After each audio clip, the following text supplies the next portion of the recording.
My husband served me divorce papers the same week I was waiting on a biopsy result. He set the folder on the kitchen table like it was a takeout menu. I remember the sound it made, a soft slap against the wood, right next to my phone, which I'd been staring at all morning waiting for the imaging center to call back. "I've been unhappy for a while," Dean said. I didn't want to keep pretending. I looked at the folder, then at him. 5 years of marriage, and he'd picked the one week I couldn't fully process anything.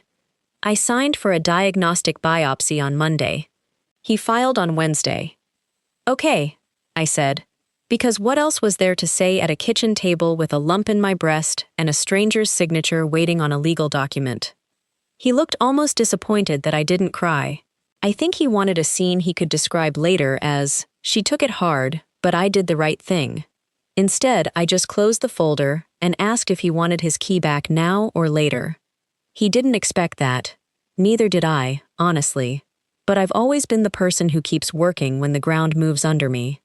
My clients used to joke that I could hand in a logo revision during a hurricane warning, and it wasn't far off, so I didn't scream. I made coffee. I went upstairs and opened my laptop, because I had a client call in 40 minutes and the deposit hadn't cleared yet. 2 days later, a letter came from Dean's lawyer. Not about custody, we didn't have kids, but about spousal support, alimony, based on my design income, which had quietly out-earned his sales job for the last 2 years. I read that letter 3 times standing in my kitchen in my socks, and something in me went very calm and very still, the kind of calm that scares people who don't know me well. He wanted me to fund the life he was starting without me. I didn't call a lawyer that night. I made a list instead. Every retainer I'd invoiced in the last 2 years. Every late payment. Every month I'd covered our mortgage because his commission checks came in slow. Numbers steady my hands. They always have. What Dean didn't know was that I'd already noticed something off about the timing. Days before the papers even hit the table. 3 weeks earlier, I'd seen him on the phone in the garage at 11 at night, voice low, laughing in a way I hadn't heard directed at me in months. The garage door was cracked open, just enough for the porch light to cut a thin yellow line across his back. When I asked who it was, he said, "Work stuff," and slid his phone face down onto the workbench like it was nothing. I remember standing in the doorway in an old t-shirt, watching him not look at me, and thinking that a man who's actually talking about work doesn't turn his whole body away from his wife to do it. But I let it go, because I had a biopsy scheduled and a client deadline, and honestly, I didn't have room in my head to chase a feeling that wasn't proof of anything yet. There was also the matter of the calendar. Dean had started working late on Tuesdays specifically, always Tuesdays, always back by 11, always smelling faintly like a different soap than the one in our shower. I'd noticed it the way you notice a picture hung slightly crooked, annoying, easy to walk past, easy to tell yourself you're imagining. But feelings have a way of finding their evidence eventually. The Friday after the alimony letter arrived, I sat down and did what I do best. I organized information until it told me the truth. Our phone plan was still joint, a leftover from when we thought joint meant something permanent. I pulled the call log online, going back 4 months, and there it was, over and over, the same number. 40 minutes here, an hour there, always after 10 p.m. I didn't recognize the number, so I did the boring, patient thing. I looked up the area code, then ran a reverse search, and found a name attached to a law firm's staff directory. Sasha Voss, paralegal, at the exact firm representing Dean in our divorce. I sat with that for a long moment, feeling something curdle in my chest that wasn't quite anger yet. It was closer to recognition, like watching a puzzle piece slide into a spot I hadn't realized was empty. I didn't confront him. Confronting Dean had never worked. He had a talent for turning any accusation into a conversation about my tone, about how I was always looking for something to be upset over.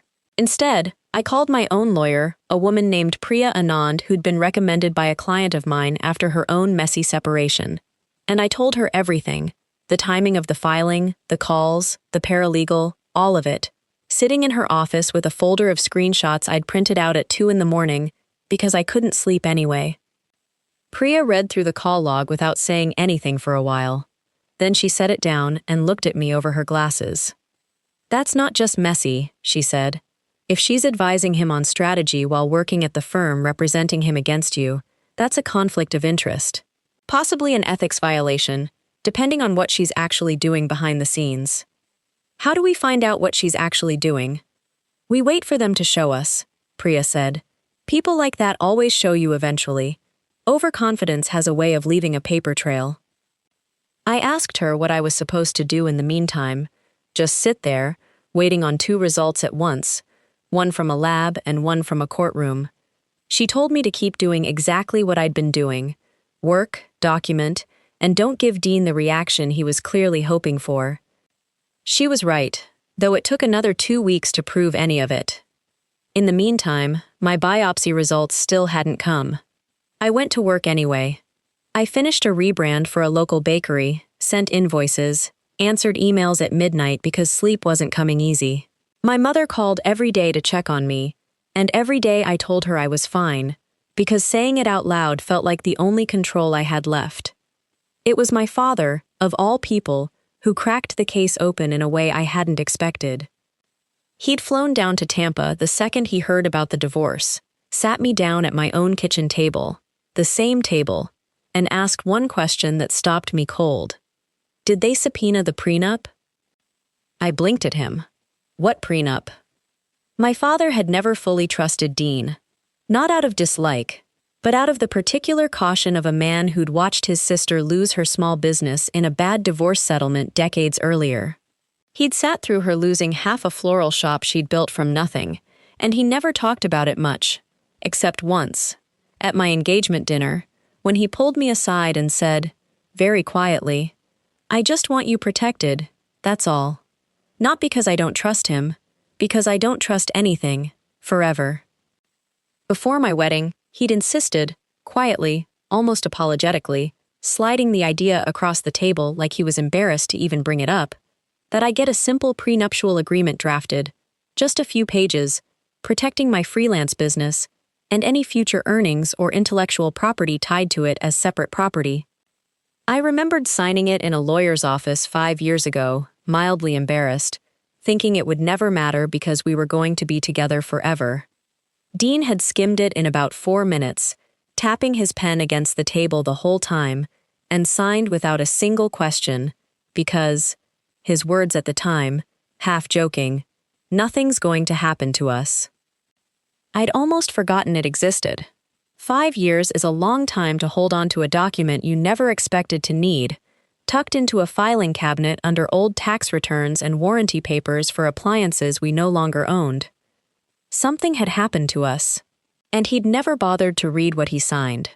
I called Priya the next morning, practically breathless. She pulled the document, read through it twice, and called me back within the hour, her voice sharper than I'd heard it before. "This is airtight," she said. "It explicitly designates your design business, your client contracts, and your future earnings from that business as separate property. If this holds up, and I don't see why it wouldn't, his alimony claim based on your income doesn't just weaken, it collapses." I sat on my kitchen floor and laughed for the first time in 3 weeks. Not because it was funny, because it felt like the ground had finally stopped moving.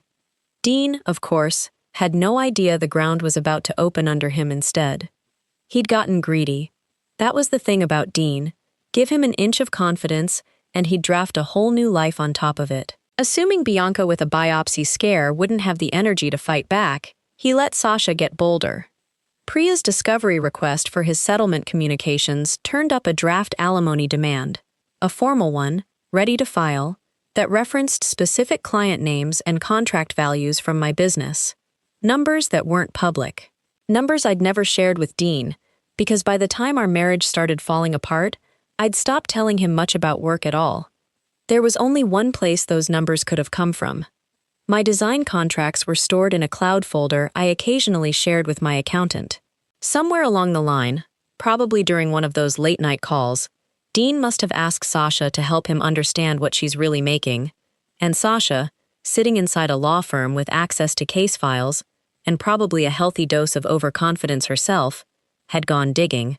Whether she'd pulled it from something Dean had access to on our old shared cloud login, or from information leaked during firm communications, it didn't matter anymore.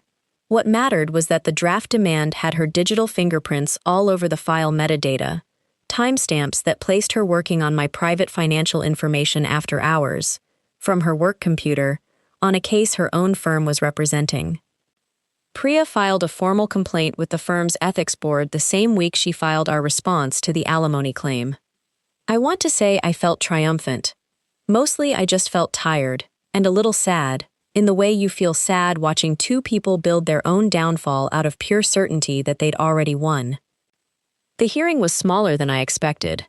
No dramatic courtroom speeches, no gasps from a gallery, just a conference room, folders, and a judge who read through the prenup once, asked Dean's new lawyer, Sasha's name conspicuously absent from any paperwork now, a few pointed questions, and dismissed the alimony claim within 20 minutes. My business was mine. My contracts were mine. My future was, finally, mine. Dean didn't look at me on the way out. I didn't need him to. 2 days later, Priya called to tell me the firm had let Sasha go. Word moves fast in small legal circles, apparently, and a paralegal caught mining a client's soon-to-be ex-wife's private financial data for a boyfriend's benefit isn't exactly a resume builder. I didn't celebrate that either. I just closed my laptop, made tea, and sat on my back porch for a long time, listening to the sprinklers hiss on next door. The biopsy results came in on a Tuesday afternoon, almost lost in the noise of everything else. Benign. I read the word 4 times before it actually landed. I called my mother first, then sat alone in my studio for a while, just breathing, letting my shoulders come down from somewhere near my ears, for what felt like the first time in a month. I didn't lose my health. I didn't lose my business. I lost a husband who'd already stopped being one long before he handed me that folder, and honestly, once the fear cleared, that felt less like a loss and more like something being returned to me. 6 months later, I signed my biggest client yet, a regional hotel brand relaunch, the kind of contract that used to feel like a fantasy when I was building my business from a laptop on our old kitchen table. The same table where Dean once slid divorce papers toward me like he was doing me a favor. I work at that table most mornings now, alone, with better coffee and no one asking me to be smaller than I am. People sometimes ask if I'm angry at Dean. I'm not really. There were nights early on when nights I sat with a cold mug of tea I never got around to drinking, replaying the sound the folder made hitting the table, wondering how someone could time a betrayal to a diagnosis without even noticing the coincidence was cruel. But anger like that burns fast when you don't feed it, and I had a business to run and a body to take care of, and neither of those things had room for Dean in them anymore. Mostly what I feel now is something closer to quiet gratitude, toward a piece of paper my father made me sign when I was 26 and didn't understand why it mattered, and toward my own stubbornness, the same trait people use to mistake for naivety when I kept smiling through hard weeks instead of falling apart. Some kind of insurance ends up being about a house fire or a car accident. Mine turned out to be about protecting a version of myself I hadn't even fully become yet. If there's one thing I'd want anyone listening to take from this, it's simple. Read what you sign, keep records of what you build, and never assume the people closest to you will treat your work the way you do. Sometimes the plainest, most boring document you forgot about is the one that saves everything.